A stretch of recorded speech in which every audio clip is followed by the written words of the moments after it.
আজকে অনেকদিন পরে বাজার থেকে চিপস কিনে আনলাম। চিপস কিনে এনে দেখলাম যে গলাটা শুকিয়ে গেছে, তাই ভাবলাম একটা আরসিও দরকার।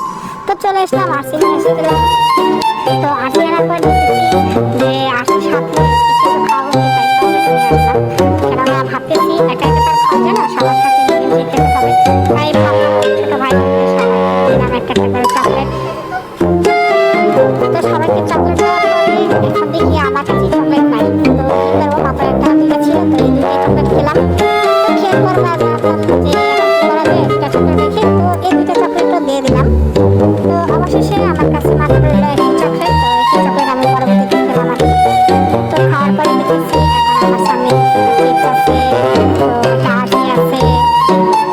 তো বাসা থেকে গ্লাস নিয়ে আসলাম, আনার পরে এখন দেখি যে চিপস তো আগে খেতে হয়। তো কেননা আমি যদি আগে আরসি খেয়ে ফেলি তাহলে তো গলা শুকায় যাবে।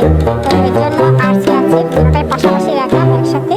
তো চিপসও খাবো আরসিও খাবো একসাথে। তো কেমন হয়েছে বলো তো সবাই? অবশ্যই সবাই কিন্তু আমাকে কমেন্টে জানাবা।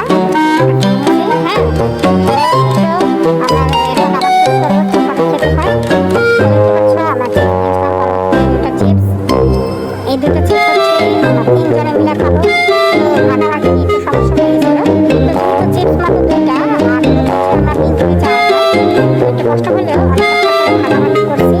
তো করার পর এখন দেখতেছি চকলেট হয়ে গেলো 5টি, আর আমরা মাত্র লোক 3 জন। তো 3 জনের মধ্যে 5টা চকলেট ভাগাভাগি করে দেওয়া গেল।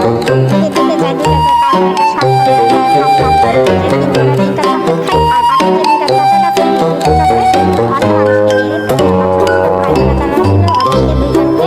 দুইটা চকলেট দিয়ে দিলাম। দেওয়ার পরে দেখতেছি যে তারপরেও এখন তোর চকলেটগুলো রয়ে গেছে।